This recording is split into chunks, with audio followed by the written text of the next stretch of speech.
ઇતિહાસ જે રીતે કરવટ બદલી રહ્યો છે, માનવ જીવનની સમસ્યાઓ જે છે એ સમસ્યાઓએ પણ એનું સ્વરૂપ બદલ્યું છે. આમ તો જીવનની શરૂઆત થાય, પારણામાં બાળક આવે ત્યાંથી શરૂ થાય સમસ્યા, અને અંત્યેષ્ટિ થાય ત્યાં સુધી સમસ્યા આપણી સાથે જ રહે, અને એનું નામ જ જીવન છે. પણ એમાંથી માર્ગ કાઢવા માટે શ્રેષ્ઠ કેવી રીતે જીવી શકાય અને કુદરતી સમસ્યાઓનો સામનો કેવી રીતે થઈ શકે અને માનવ સર્જિત આપત્તિઓ જે છે એ ન આવે એવો પ્રયાસ કરીએ એટલે આપણું ગાડું ગબડી ગયું એમ ગણાય. પ્રાકૃતિક ખેતીનો એક ભાગ આ દેશમાં સરદાર સાહેબ એવું કહીને ગયા હતા કે જગતનો તાજ છે ખેડૂત. આ જગતમાં છાતી કાઢીને ચાલવાનો જો કોઈને અધિકાર હોય તો એ માત્ર ખેડૂતને છે.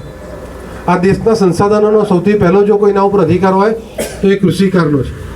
અને સામે સમાજ પણ એવું કહેતો હતો કે આખા જગતનું પૂરું કરવાનું કામ ખેડૂત કરે.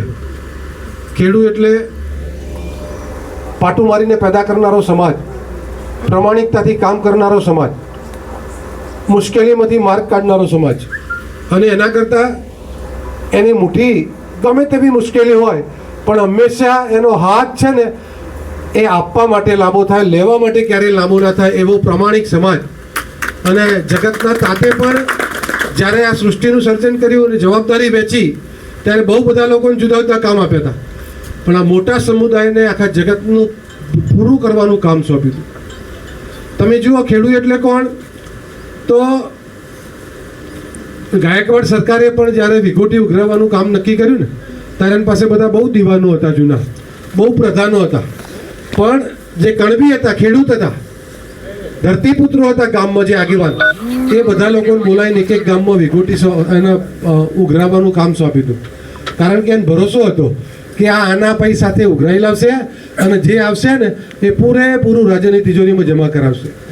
બીજું એનું દિલ મોટું કે ગમે તેવી મુશ્કેલી હોય, ગમે તેવું વાવાઝોડું આવ્યું હોય, વરસાદ ના આવ્યો હોય, કુદરતી મુશ્કેલી પડી હોય, રોગચાળો આવી ગયો હોય, અનાવૃષ્ટિ થઈ હોય, તૈયાર પાક પલળી ગયો હોય, અને આ બધું કર્યા પછી માર્કેટમાં વીજળીના ત્યાંથી કોઈ પેઢી ઉઠી ગઈ હોય અને પૈસા ના આવ્યા હોય, એટલે ગમે તેટલી મુશ્કેલી પડી હોય પણ થાકે નહીં માણસ. 3-4 વખત વાવવાની એની તૈયારી હોય અને આ બધું કર્યા પછી હોમણ પાકતું હોય અને 15 મણ પાક્યું હોય ને તો પેલું લેવા આવે ને હુપડું ભરવાનું એનું તોલું નાનું ના થાય. એમ ખડામાં બેઠો હોય ત્યાં સુધી રાજા હોય, ગમે તેટલું કરો. હોમણ પાક્યું હોય જેટલું આપતું હોય ને 10 મણ 20 મણ પાક્યું હોય તો આપવામાં એની મંદિર મહાદેવ ગામના જરૂરિયાતવાળા જે બાંધેલા હોય એના આપવામાં એની કચાશ ના રહે. અને એટલે મારી અમદાવાદમાં એક મોટી હોસ્પિટલ છે, રુદ્રાક્ષ હોસ્પિટલ, નરોડા પાટિયા પાસે, 100 બેડની મલ્ટી સ્પેશિયાલિટી હોસ્પિટલ છે. તો મેડિકલ સાયન્સના અનેક લોકોના અભ્યાસ કરતાં કરતાં એક નાનકડો દાખલો મારા મનમાં હતો. એકવાર એક ગામમાં એક શેઠ રહે, ખૂબ મોટો વેપાર, 20-25 ગામનું અટાણું ત્યાંથી થાય, બધા ખેડૂતોના ખાતા ચાલે. સિઝનમાં દવા ખાતર બિયારણ માટે અથવા ઘરમાં કોઈ પ્રસંગ આવ્યો, મામેરું છે કે લગ્ન છે તો શેઠના ત્યાં ખાતું મળેલું હોય એટલે પૈસા લઈ આવવાના અંગૂઠો મારી અને પાછું અનાજ કે જે પાક્યું હોય જમા કરાવવાનો. હિસાબ ચાલતો રહે, શેઠ નક્કી કરે એવો હિસાબ થાય.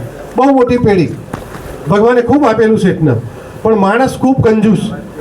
એટલે એટલો બધો કંજૂસ ને કે મહેમાન આવ્યા હોય ને તો એને મળવા આવવાનો ટાઈમ એવી રીતે આપે ને જમાડવાનો ટાઈમ ના આવે, એમ ચા પીને નીકળી જાય એવા.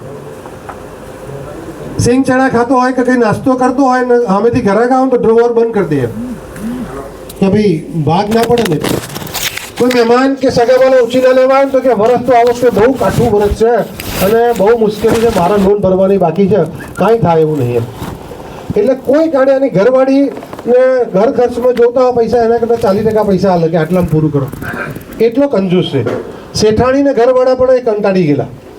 એક દિવસ એને હાર્ટ એટેક આવ્યો એટલે હોસ્પિટલમાં લઈ આવ્યા. ડૉક્ટરે નિદાન કર્યું કે એને બહુ મોટી તકલીફ છે, હૃદય બદલવું પડશે. બધી ટીમે નક્કી કર્યું. શેઠ તો ના પાડ્યા પણ છોકરાએ નક્કી કર્યું પૈસા અમે આપવાના. શેઠ કે હવે શું ખર્ચો કરવો પડે આપણો આ બધા. ઘરવાળી અને છોકરાએ કીધું ગમે તેટલા પૈસા થાય સાહેબ કરી દો. ઓપરેશન થઈ ગયું, સફળ થયું, સારા થઈ ગયા, હોસ્પિટલમાંથી રજા આપી, 10-12 દિવસ પછી થડા ઉપર બેસતા થઈ ગયા. ડૉક્ટરે મહિને બતાવવાનું કીધું હતું. તો ડૉક્ટરે થડા ઉપર બેસવાનું ચાલુ કર્યું ને પછી એનું સાલું કોઈ પણ આવે ને એના મનમાં એવું થયું કે કોરોનામાં જતા રહેવા તો શું થાત એમ, એના કરતાં કંઈક થોડું ઢીલ મૂકો એમ. અને ડૉક્ટરોએ કીધેલું એટલે પછી કોઈ પણ લેવા આવો ને તો છૂટથી આપો. 4 આગેવાન જતા કે ભાઈ ચા પીને જજો એમ, મહેમાન કદી કોઈ આવ્યો તો કે જમીન જજો એમ.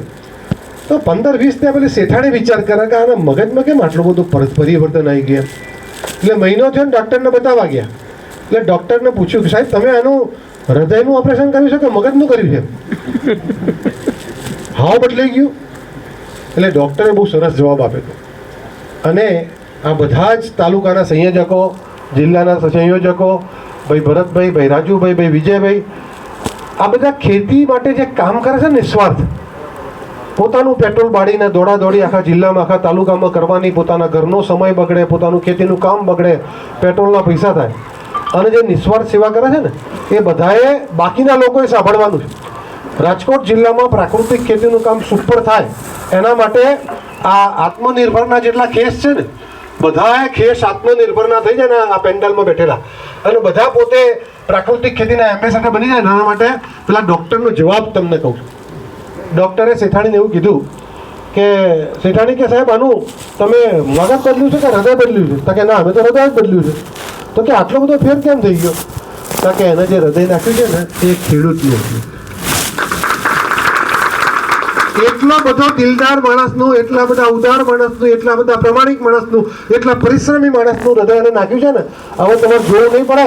એનો હાથ હંમેશા આપવા માટે જ લાંબો થશે, ક્યારે એ ટૂંકો નહીં થાય એનો હાથ, ત્યારે એનું મોં પાછું નહીં પડે આપવા માટે. એવો ધરતીપુત્રોનો પરિવાર, એનો આ ડાયરો અને પ્રાકૃતિક ખેતીની વાત માન્ય રાજ્યપાલ સાહેબે જે અભિયાન ઉપાડ્યું છે, ત્યારે મને લાગે છે કે એક ગુજરાતી તરીકે, એક રાજકોટવાસી તરીકે આપણી જવાબદારી બને છે કે 500 કિલોમીટર દૂરથી પેલો માણસ આવી અને જેને રાજભવનમાંથી નીકળવાનું ના હોય એર કન્ડિશનમાંથી, એ 45 ડિગ્રી ટેમ્પરેચરમાં ખેતરે ફરી આખા ગુજરાતમાં અભિયાન ચલાવી રહ્યા છે. ત્યારે આપણી કંઈક જવાબદારી બને છે. અને એવું કહેવા માટે છે 300 કિલોમીટરથી હું તમારા આ જાડેજાના આમંત્રણને માન આપી અને હું તમારી વચ્ચે એટલા માટે આવ્યો છું કે આ સમયની માંગ છે. ખૂબ મોટી મુશ્કેલી સમાજમાં પડી રહી. આપણે નહીં સમજીએ તો આપણે પંજાબ બની જઈશું. પંજાબથી એક ટ્રેન બઠિંડાથી શ્રીગંગાનગર બિકાનેર ટ્રેન આવે છે. એ ટ્રેનના બધા ડબ્બા ઉપર લખેલું છે કેન્સર એક્સપ્રેસ. 3000 માણસ રોજ ત્યાં બિકાનેર કેન્સર હોસ્પિટલ મોટી છે, એમાં કેન્સરની સારવાર લેવા આવે. ગુજરાતમાં પણ, સૌરાષ્ટ્રમાં પણ, રાજકોટમાં પણ ઘરે તમે જુઓ તો સોસાયટી ફળીએ સગાવાલાને તમે યાદ કરો તો એ બેઠેલા